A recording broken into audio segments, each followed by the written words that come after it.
nanay, tatay, gusto kong tinapay, ate, kuya, gusto kong kape. Lahat ng gusto mo ay susundin mo. Sa magkamali ay pipingutin ko. Say 1, 1, 2, 1, 2, 3, 1, 2, 3, 4, 1, 2, 3, 4, 5, 1, 2, 3, 4, 5. 1, 2, 3, 4, 5, 6, 7. Ibasaya! Dadaya! Ano ba yan? Tagu-taguan, maliwanag ang buwan. Pagbilang mo sa puno, nakatago na kayo. 1, 2. Isa tayo magtatago. Ayun, Tatlo, 4, 5, 6, 7, 8, 9, 10.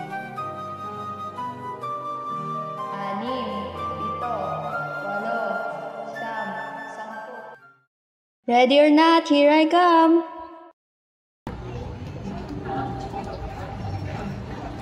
aha!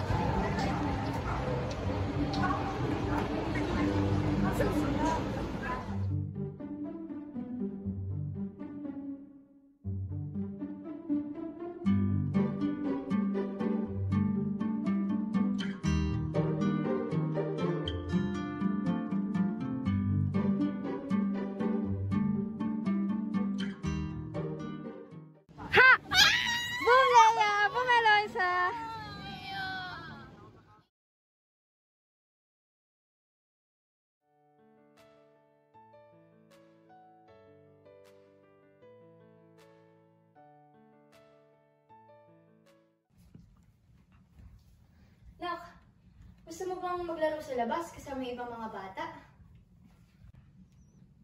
Nay, mas gusto ko pa po magbasa kaysa po may paglaro sa mga bata sa labas. O sige, pagluto na lang kita ng paborito mong pagkain.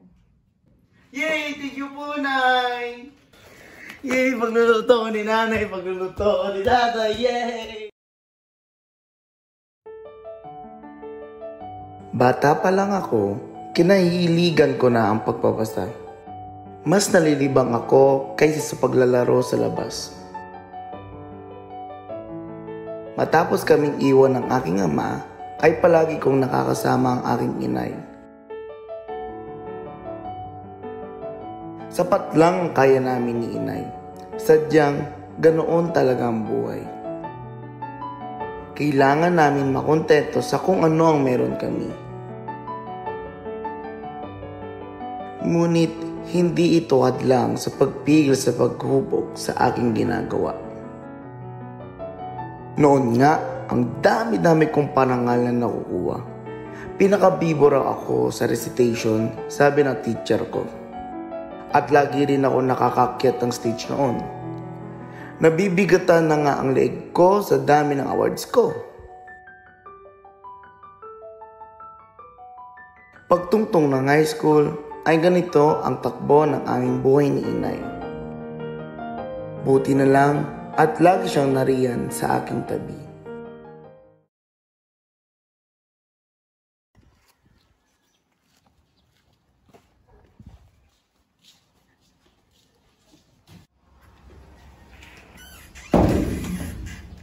Nay!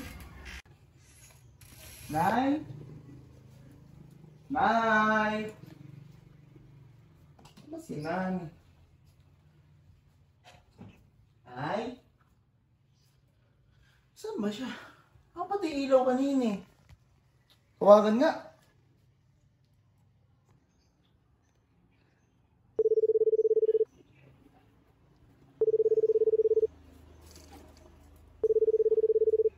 Bakit wala?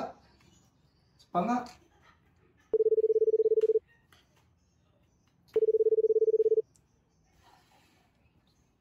Ba't wala?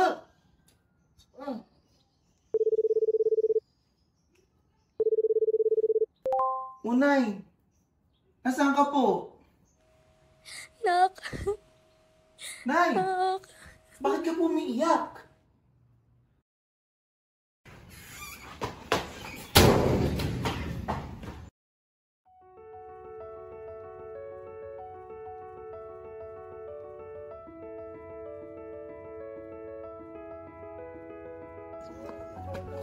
Oh, Nay! Ano po ba nangyari? Naparo ko po. Nak, sabi natin, ibay tayo, walang susuko. Nay, ano po ba yan? Tinatakot niyo po ako. Nung naghinap tayo dati, sabi ni Aling Bonnie, pumunta lang ako sa pinsan niya at makakuha tayo ng pera. Hindi ko napansin yung kontrata, sobrang laki pala ng tubo. 100,000. Ang dami ko ng trabaho, kaso... Nay, magtatrabaho po ako. Nak, paano kung may mangyari sa'yo? Ikaw na lang yung anak ko. Maging maayos ang po, Nay. Di ba nga po, sabi niyo po, maging matibay at walang susuko. Ay.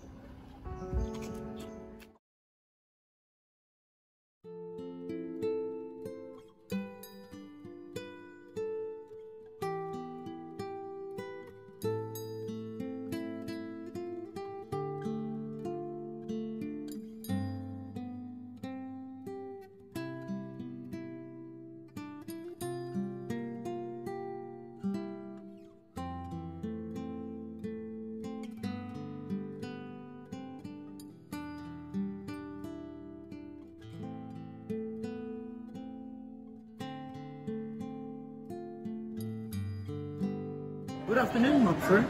Welcome to our restaurant. I am Marcus. I'm the one who will be serving you today. May I take your order now, please?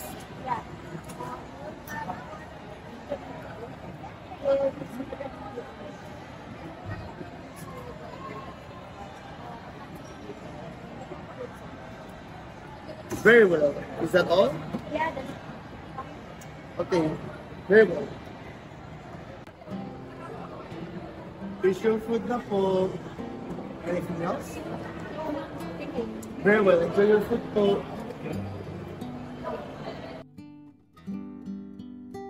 Uy Marcos, halika nga. Bakit po, sir? Ano bang ginawa mo doon sa table 4? Bilib na bilib ata sa'yo ah. 200 pesos ang binigay na tip. Talaga po ba, sir?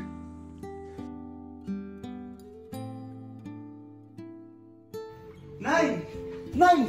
Oh, bakit na? Marami po akong kita ngayon sa trabaho. Ah, talaga ba? Abay, salamat.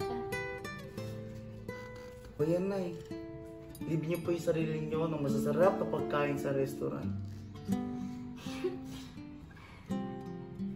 Ba't ka po umiyak? Salamat, Nak. Alam ko namang ginagalingan mo sa trabaho para lamang mabayaran ang utang natin. Sa susunod, makakapunta ka din ng kolehiyo at makapagtrabaho bilang guro. Tandaan mo yan, ha? Opo, Nay. Tatandaan ko po.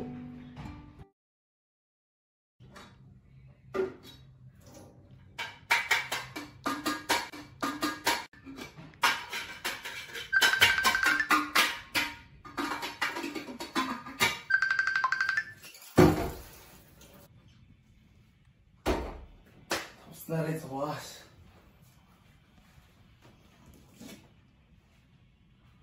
Oh, dami tumatawag sa akin.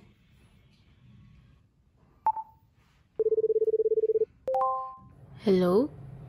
Ito ho ba si Marcos Ferrer? Anak ni Cecilia Ferrer? Opo, ito po si Marcos Ferrer. Sino po ba siya? Isang nurse po sa Marymount Hospital. Ang nanay niyo po kasi na si Cecilia Ferrer ay... Bakit, Nay?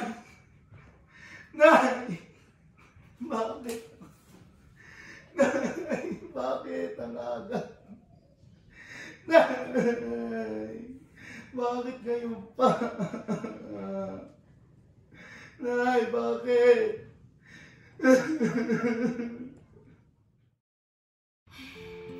Susunod, makakapunta ka din ng kolehiyo at makapagtrabaho bilang guro. Tandaan mo yan, ha? Opo, Nay. Tatandaan ko po.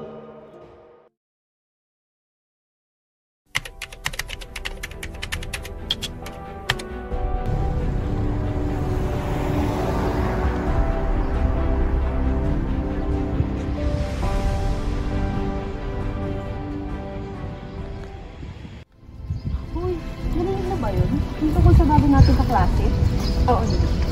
Di mo ba narinig? 25 years old na yun eh. 25 years old? Kasi tanda nga na yung ate ko. Mag-graduate na nun. Oo, yun yung sabi. 25 years old, that's first year.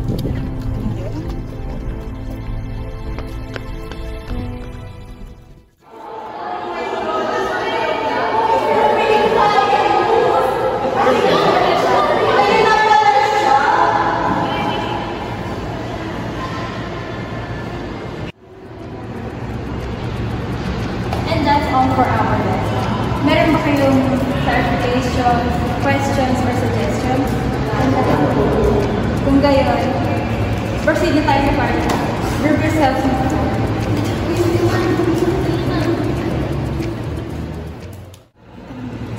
Hey guys, ano yung mga group na ba? Wala na ba kayo? Sino po ba ibang walang kabit dyan? Ay, sige, dito ka na sa akin.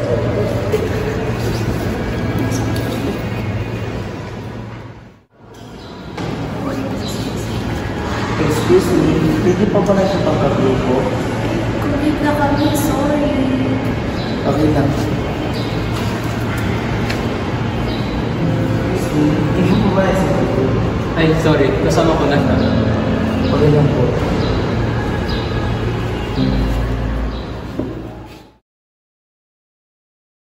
Sino may alam ng formula ng inverse variation?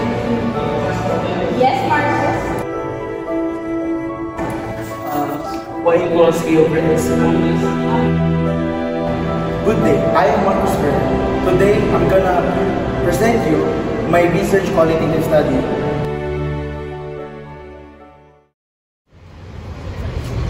Excuse me, you're the famous 25-year-old first-year student here, right? Yes po, that's me. Hello po. I'm Eliza Reyes. Fourth-year student ako dito. So, that means, even if mas matanda ka sa akin, hindi mo pala ako, ha? Nice to meet you! 가끔씩 나도 모르게 짜증이 나 너를 향한 마음은 변하지 않았는데 혹시 내가 이상한 걸까 혼자 힘들게 지내고 있었어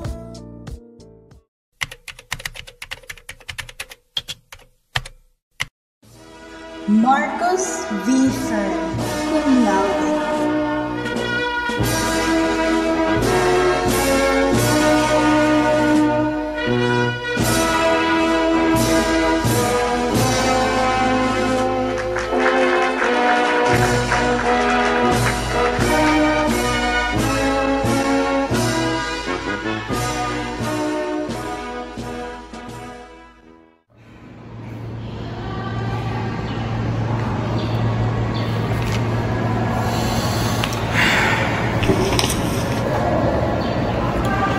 Okay, class? The formula of direct variation is y equals kx, while inverse variation is y equals k over x. Since time na, hindi na natin ipapatuloy ang ating joint and combined variation. Kung wala ng questions, goodbye and thank you, class. Goodbye and thank you, Sir Ferrer. Grabe talaga ang buhay. Hindi mo alam kung saan ka pa pupuntahin. Mula noong ako'y bata pa lamang, si nanay lang ang pamilya ko. Siya lang ang talagang sumuporta sa akin. Dahil sa kanya, ginalingan ko ang pag-aaral ko. Noong sumakabilang buhay na siya, ang hirap. Napakahirap na tumayo muli. Ngunit, mabuti't kinaya ko. Para ko ay maging isang taong may pagmalaki ni inay. Kung hindi ko ginalingan sa pag-aaral ko, kung hindi ko ginalingan ang aking pagtatrabaho, kung wala ang pamilya ko, ang mga mahal ko sa buhay, nasaan na siguro ako ngayon? Dahil talaga sa pamilya at kagalingan sa pagtatrabaho mo, malayo ang mararating mo.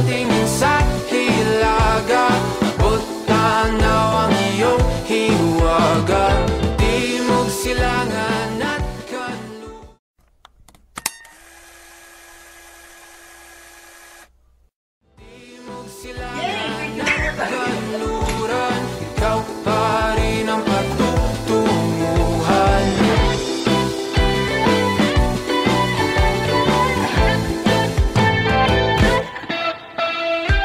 Ako'y sumalunga, nasa alon, nakatulong sa iyong direksyon.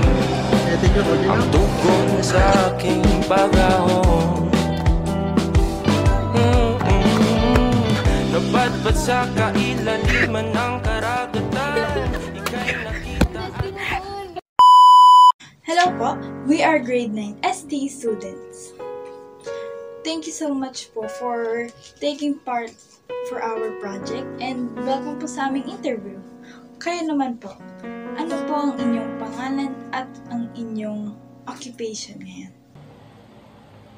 Hello po, ako si Marcos Ferrer, now a principal at Bagong Bayan High School. Principal ka na po pala ngayon. Maaari po ba naming matanong kung ano ang naging proseso nyo bago kayo maging principal? Process? Yung masasagot ko dyan, pagpupunyagi. Yung kahit gaano kahirap, kahit gaano parang imposibleng gawin o abutin, gagawin mo pa rin ang iyong makakaya para makuha ito. Tapos, hindi pagsuko, kahit sa anumang pagsubok.